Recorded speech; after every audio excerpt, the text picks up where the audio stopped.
याद कीजिए आप, कोई भी एटम जब इलेक्ट्रॉन को शेयर करता है यानी वो स्टेबल होना चाहता है।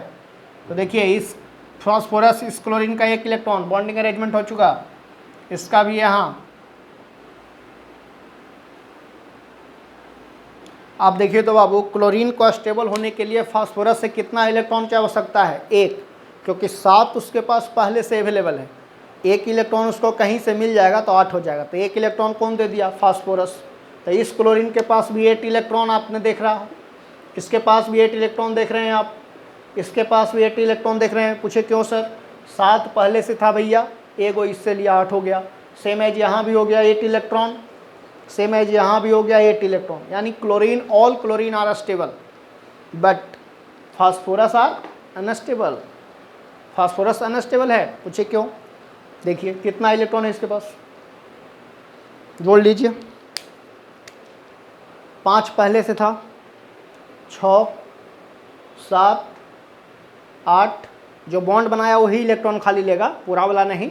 जो बॉन्ड बनाएगा ना जिससे, वही इलेक्ट्रॉन सिर्फ लेगा। तो 5 पहले से था, 6, 7, 8, 9, 10। बाप रे बाप, 10 इलेक्ट्रॉन हो, मतलब 8 चाहिए था, 10 वो हो गया, अनस्टेबल हो गया ना। तो ये भी है 10 इलेक्ट्रॉन इसके पास, 10 इलेक्ट्रॉन ऑन पी। पी का मतलब फास्फोरस, अनस्टेबल। कैसा हो गया? अनस्टेबल हो गया। तो अब इसका क्या रीजन है? स्ट्रक्चर ड्रॉ करेंगे।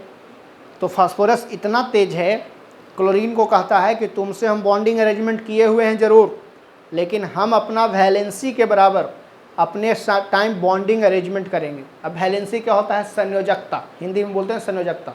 तो फास्फोरस का वैलेंसी 3 होता है बाबू, और क्लोरीन का वैलेंसी 1 होता है। याद रखना इसको। कैसे होता है वो भी हम आपको आगे निकालना सिखाएंगे, वैलेंसी भी आगे निकालना सिखाएंगे। चलिए, तो सबसे पहले एक फास्फोरस को स्टेबल बनाने के लिए हम क्या करेंगे, जो देखिए। सबसे पहला लिखेंगे फास्फोरस, इसके पास chlorine, chlorine, phosphorus, bonding arrangement होगा, यहाँ भी अरेंजमेंट होगा,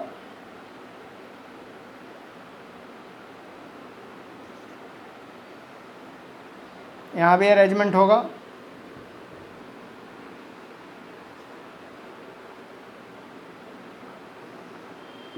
यहाँ भी अरेंजमेंट। अब क्या कीजिए, हम बोले थे कि सारे क्लोरीन को मिलाइए। ठीक है, मिलाइए, मिला दीजिए। अब देखिए, अभी भी इसके पास 5 इलेक्ट्रॉन, अब 5 को और ले लिया तो 10 को हो गया, अनस्टेबल हो गया।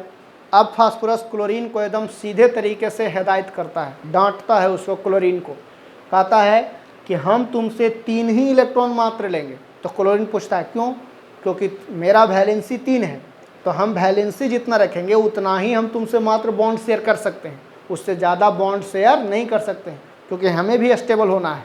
हम तुम्हारे पास से 5 इलेक्ट्रॉन और लेकर के अनस्टेबल हो रहे हैं, तो हम तुम्हारा सिर्फ और सिर्फ 3 इलेक्ट्रॉन लेंगे।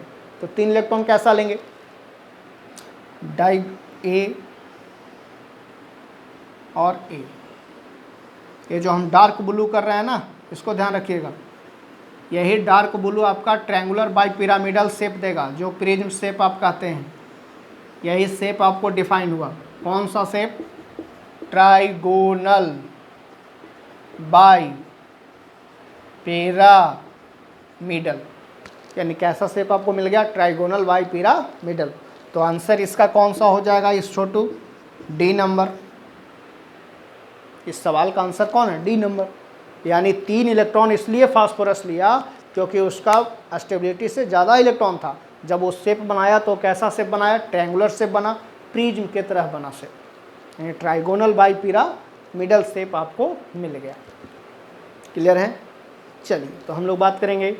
इतना तक हमने आपको बताया, सिखाया और समझाया। हमें उम्मीद है कि आप लोगों को समझ में आया होगा। अब इसके आगे हम लोग बात करेंगे नेक्स्ट क्लास। आप लोग इसको रिवीजन रखिएगा, पढ़िएगा कॉपी को, फिर हम वो नेक्स्ट क्लास में इसके आगे बात करेंगे। इसके बाद आपको बताएंगे हम क्या कि केमिस्ट्री को किसने खोज किया था, ये हम लोग नेक्स्ट क्लास में पढ़ेंगे, यानी कल। चलिए नेक्स्ट।